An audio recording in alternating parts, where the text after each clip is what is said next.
Benvenuti anche oggi ad Approfondimenti. Con noi c'è Giuseppe Sbalchiero, il presidente di Confartigianato Veneto, devo dire buon testimonial del fatto che gli artigiani, nonostante le ferie e le vacanze, lavorano quotidianamente.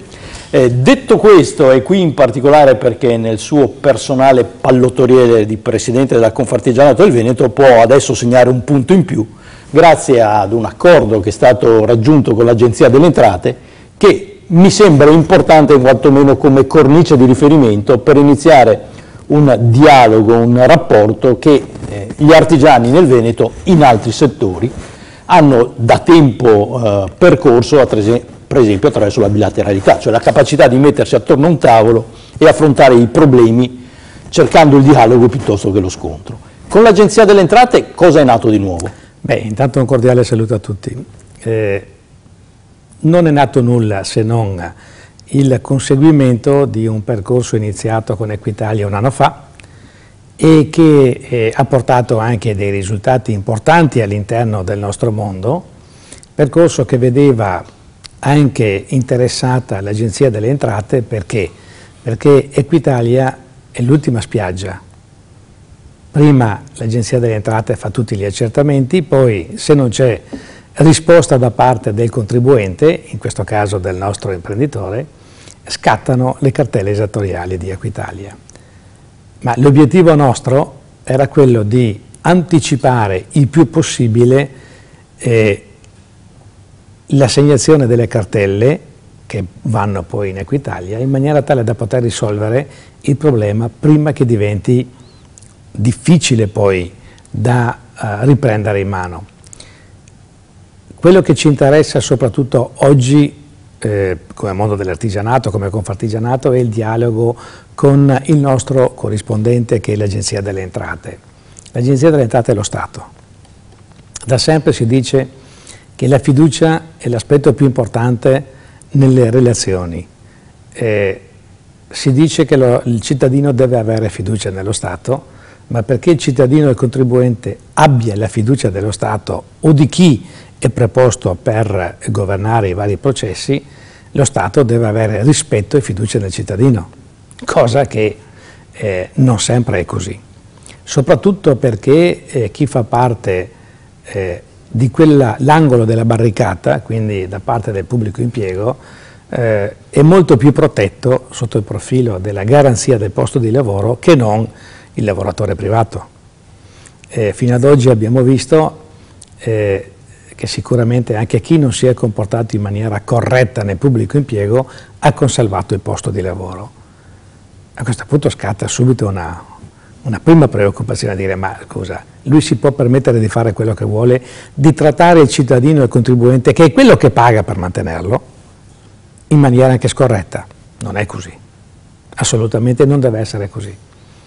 Io ricordo alcuni interventi fatti nelle feste della Guardia di Finanza, e parlo dei primi anni 2000, quando sostenevano che la Guardia di Finanza, per avere la fiducia e il rispetto dei cittadini, deve dare fiducia e rispetto ai cittadini stessi, perché è al servizio dei cittadini e dei contribuenti.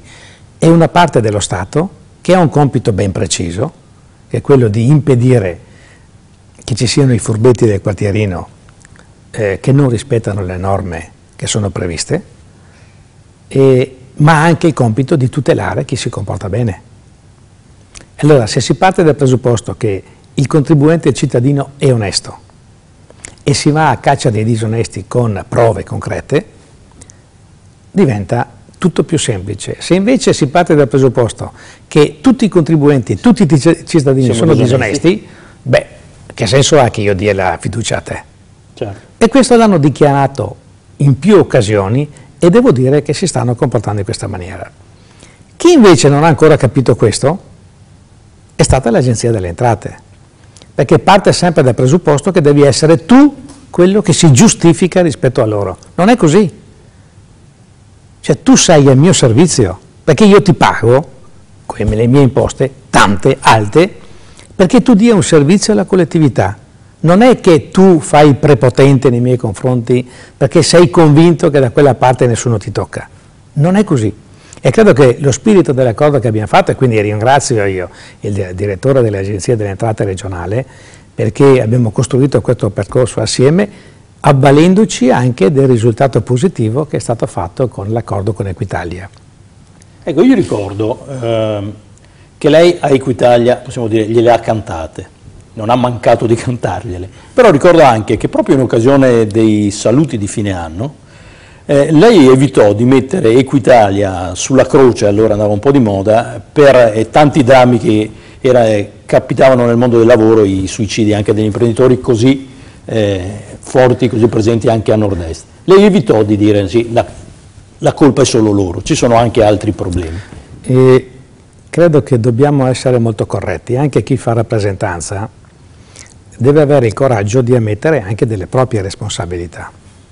E allora noi difendiamo i nostri associati non a prescindere e comunque da tutto, perché se riscontriamo che i nostri associati hanno commesso delle colpe, credo che queste colpe vadano giustificate. Quindi partire con il dito puntato, come è stato fatto recentemente, prima con la politica, poi con le amministrazioni, poi con Equitalia, poi con tutti, poi col governo, siamo italiani e tutti abbiamo contribuito, chi per una parte, chi per l'altra, a eleggere questo Parlamento, che ci piaccia o non ci piaccia, questo Parlamento che evidentemente non ha risposto alle richieste e alle speranze che noi votanti, cittadini, abbiamo riposto in loro, a prescindere dai governi. La cosa peggiore è che ancora oggi 2 milioni al giorno di aumento della spesa pubblica gravano sulle nostre tasche. E allora non possiamo prendercela con Equitalia esclusivamente, che è l'ultimo anello della catena, ed è lì solo per applicare che cosa? Quello che i nostri bravi parlamentari, consci o non consci, hanno votato. E allora anziché prendersela con l'esecutore, prendiamocela con chi ha fatto queste leggi. Con l'esecutore ce la prendiamo quando si comporta male, quando si comporta in maniera scorretta, quando viene a fare il prepotente in casa nostra, allora sì, ma diversamente è inutile puntare il dito con un pubblico ufficiale dello Stato solo perché a lui spetta il compito di consegnarti la cartella esattoriale.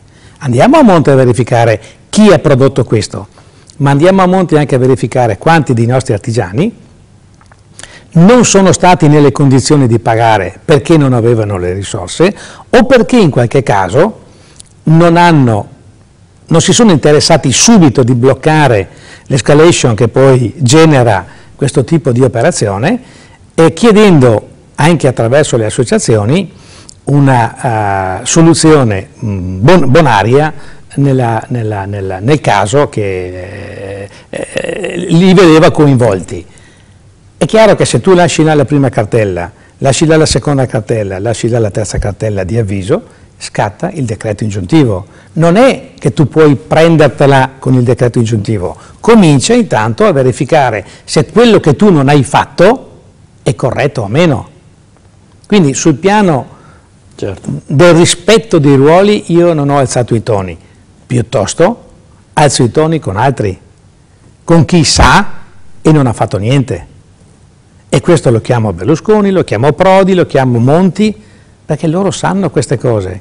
Ma soprattutto li chiamo i nostri parlamentari, che sanno come stanno le cose e non è che ci stiano difendendo, stanno soprattutto salvando il proprio posto.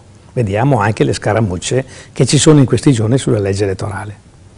Per concludere, proprio da lei che rappresenta gli artigiani, si può ancora avere fiducia in uno Stato che per primo non rispetta i patti?